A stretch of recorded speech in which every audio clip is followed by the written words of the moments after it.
Continúa Ronaldinho. ¡Ronaldinho!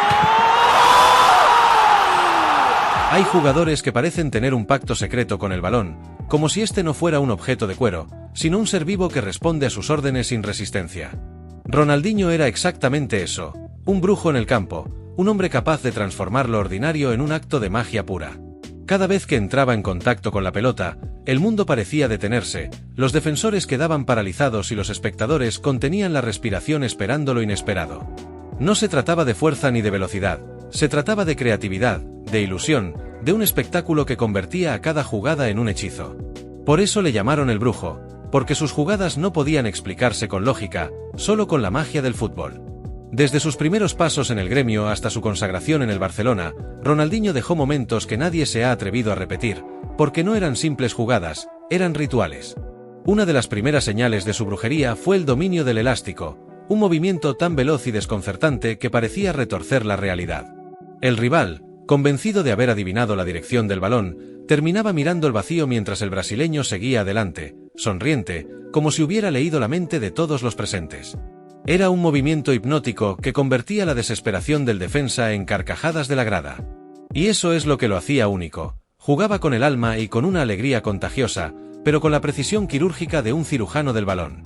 Las jugadas de Ronaldinho eran una fusión de improvisación y perfección. Tomemos como ejemplo esos pases imposibles, cuando sin mirar al compañero enviaba el balón al lugar exacto donde debía estar. Parecía un acto de telepatía, como si él supiera el futuro un par de segundos antes que el resto.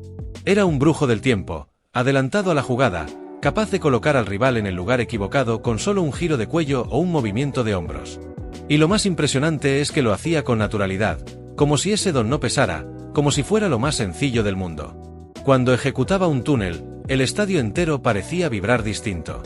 No era un túnel cualquiera, era un golpe de humildad al rival, un recordatorio de que no estaba enfrentando a un jugador más, sino a alguien que entendía el balón como extensión de su cuerpo. Cada túnel de Ronaldinho tenía un aire teatral, pero no era arrogancia, era espectáculo puro. Lo hacía para disfrutar y para regalar sonrisas. Y mientras el rival quedaba desconcertado, él ya había armado el siguiente pase o la próxima gambeta. Ese efecto dominó era el hechizo perfecto, uno quedaba vencido y los demás caían detrás. También estaban los tiros libres, auténticos conjuros que parecían dibujados en el aire. Si te está gustando este repaso a la magia de Ronaldinho, suscríbete ahora mismo al canal y quédate hasta el final, porque lo que viene son jugadas que de verdad parecen sacadas de otro planeta. Cuando Ronaldinho colocaba el balón, todos sabían que algo fuera de lo común estaba por suceder. Con una carrera corta y una caricia mágica, lograba que la pelota se elevara, girara y descendiera con una curva imposible. Los arqueros volaban en vano, los defensores se miraban incrédulos y el público se rendía a la evidencia. El brujo había vuelto a conjurar su arte. Había partidos en los que parecía no necesitar ni rivales ni árbitros, porque la magia estaba destinada a cumplirse de todas formas. Las asistencias de Ronaldinho eran quizá más valiosas que muchos de sus goles. Porque él no solo quería brillar, quería hacer brillar a todos los que lo rodeaban. Un pase con el exterior, una pisada antes de filtrar el balón, una mirada hacia un lado mientras asistía hacia el otro. Eran jugadas que no solo desarmaban a la defensa, también fortalecían al equipo. Era un brujo generoso, un mago que repartía su hechicería en cada toque. Y es que no se trataba de coleccionar estadísticas, se trataba de dejar momentos que nadie olvidara. No podemos olvidar esas jugadas en las que desafiaba a toda la defensa rival, entrando en el área como quien camina en un laberinto que ya conoce de memoria. Parecía moverse con brújula propia, con un instinto que le permitía girar en el momento exacto, frenar en seco y arrancar de nuevo dejando al defensa anclado al césped. Había algo sobrenatural en esa capacidad de convertir un espacio reducido en un universo de posibilidades. Y en medio de todo, su sonrisa. Como si supiera que estaba regalando magia al mundo y disfrutara tanto como quienes lo miraban. Ronaldinho también dominaba el arte de lo inesperado. Cuando todos esperaban un pase sencillo, él inventaba un regate, cuando todos esperaban un disparo, él asistía. Era un brujo que confundía hasta el destino, capaz de cambiar el rumbo de un partido con un detalle mínimo. Incluso los rivales que lo sufrían reconocían la grandeza de lo que estaban presenciando. Porque enfrentarlo no era solo un reto físico, era un reto psicológico. ¿Cómo marcas a alguien que juega con las leyes de la física y las convierte en poesía? Hubo jugadas memorables que quedaron grabadas en la memoria colectiva. Aquel gol al Chelsea en Champions, un disparo seco con la punta del pie, sin tomar carrera, casi sin espacio, que dejó al arquero petrificado. Fue un acto de brujería pura, nadie entendió cómo había sido posible, pero todos aceptaron que había presenciado algo único. O aquel regate a los defensores del Real Madrid en el Santiago Bernabéu, donde se llevó a medio equipo a base de gambetas y terminó marcando un gol que provocó aplausos incluso de los hinchas rivales. En ese momento, no había colores ni rivalidades, solo admiración. El brujo había encantado a todos. En cada rincón del mundo, los niños imitaban sus jugadas. El no-look pass, los elásticos, las bicicletas, los sombreros. Eran trucos que se convertían en escuela, en aprendizaje, en un manual de magia futbolística. Porque Ronaldinho no era solo un jugador, era un maestro que enseñaba que el fútbol no tenía que ser rígido ni mecánico, podía ser arte, podía ser libertad, podía ser diversión. Y ese fue quizá su hechizo más duradero, demostrar que ganar no era lo único importante, sino disfrutar del camino. A lo largo de su carrera, acumuló jugadas que parecían sacadas de un sueño. Gambetas que ridiculizaban a los defensores más duros, asistencias que rompían sistemas tácticos enteros, goles que parecían burlarse de la geometría. Y lo hacía una y otra vez, hasta el punto de que la magia dejó de ser sorpresa y se convirtió en costumbre.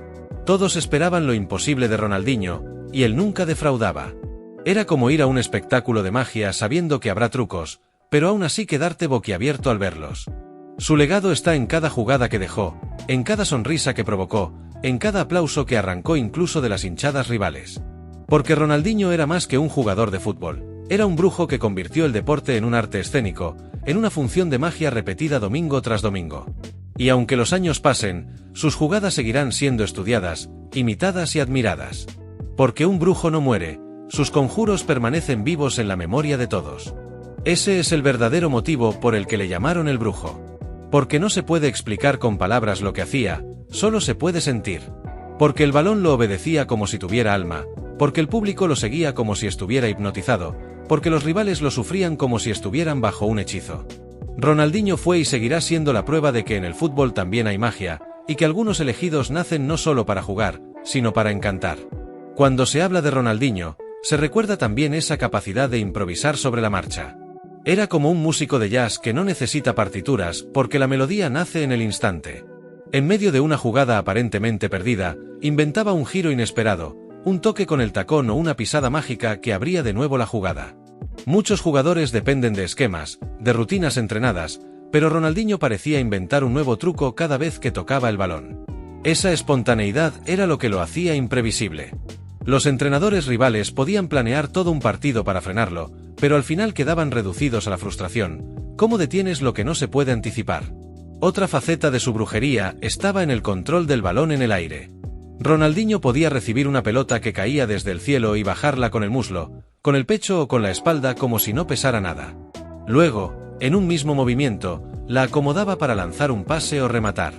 La pelota era un cometa y él era el único que sabía cómo sujetar el hilo. Esas recepciones eran un espectáculo aparte, un recordatorio de que no había rincón ni altura del campo en el que la magia dejara de funcionar. Cada control era un conjuro de dominio absoluto. Si hablamos de su influencia en el vestuario, ahí también aparece la magia. Ronaldinho no solo hechizaba rivales, también contagiaba a sus compañeros. En los entrenamientos, su alegría y su creatividad levantaban la moral del grupo. Era un brujo de la energía, capaz de cambiar el ambiente con una sonrisa o con un truco improvisado con el balón. Incluso los más jóvenes aprendían a disfrutar el juego con él. No se trataba solo de talento individual, era un aura que impregnaba a todos los que compartían el césped. Muchos jugadores han dicho que jugar a su lado era como tener un mapa secreto para recorrer el campo con confianza. Las noches de Champions League parecían hechas para su espectáculo. Bajo las luces, en los escenarios más grandes, Ronaldinho sacaba su repertorio más poderoso. Era en esos partidos donde su magia alcanzaba el nivel de leyenda. Los rivales europeos, acostumbrados a un fútbol más rígido y táctico, quedaban desarmados frente a un jugador que bailaba sobre la pelota.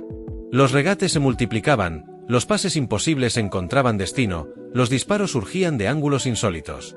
Y no era casualidad, Ronaldinho parecía alimentarse de la presión. Cuanto más grande era la cita, más brujería desplegaba.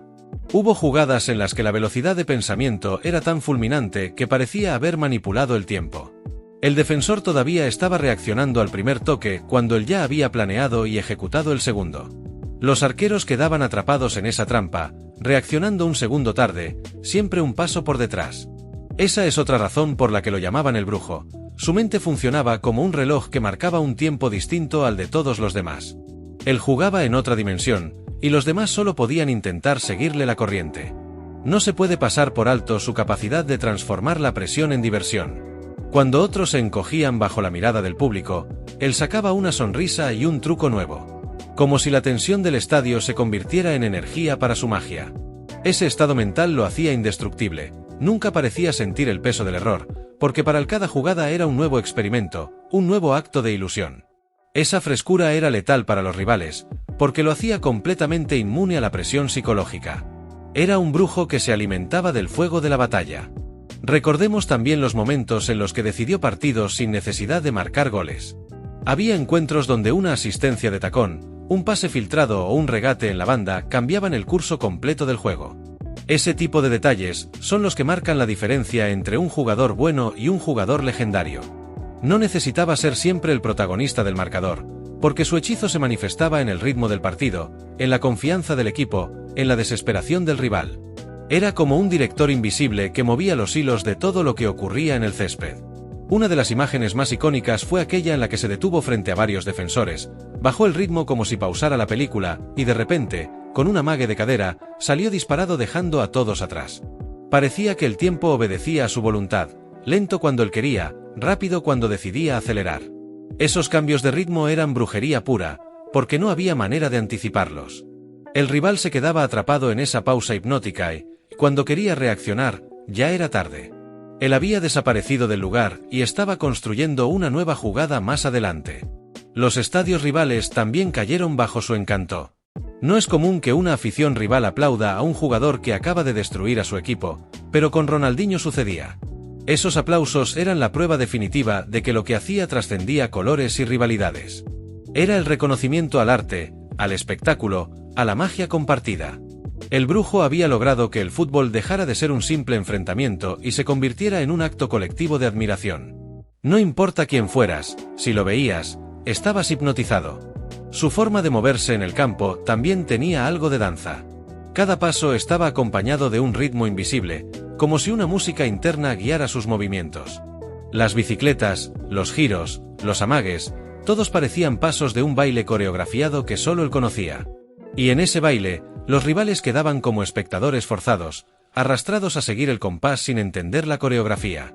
La danza del brujo era letal y hermosa a la vez, un espectáculo que llenaba de magia el estadio entero. Y no olvidemos cómo su magia se convirtió en un fenómeno global. Los vídeos de sus jugadas se compartían en todos los rincones del planeta, los niños intentaban imitarlas en las calles y las canchas improvisadas. Su brujería traspasó fronteras, culturas y lenguas. Donde hubiera un balón, había alguien intentando un elástico, un pase sin mirar, una bicicleta infinita. Ronaldinho no solo fue un brujo del césped, fue un brujo de la imaginación de millones. Inspiró generaciones enteras a creer que el fútbol podía ser arte, diversión y libertad. Otro de los encantos más recordados de Ronaldinho estaba en la capacidad de transformar espacios reducidos en escenarios infinitos.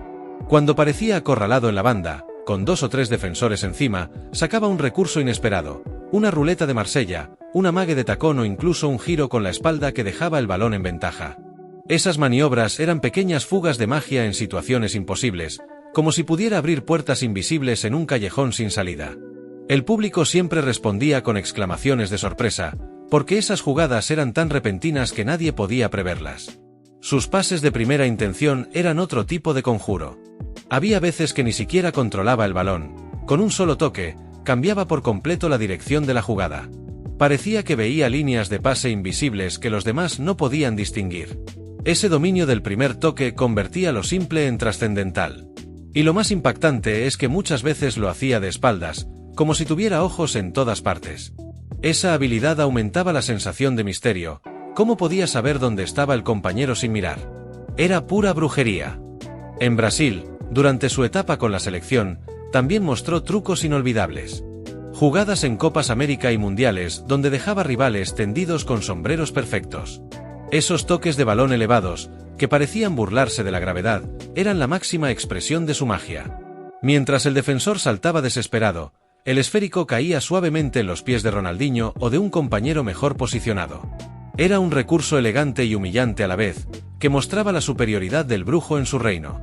Acabamos de revivir la brujería de Ronaldinho, el hombre que convirtió cada partido en un espectáculo. Si disfrutaste este viaje, suscríbete, activa la campanita y comparte este vídeo con alguien que ame el fútbol tanto como tú. La magia nunca muere, y aquí la seguimos recordando.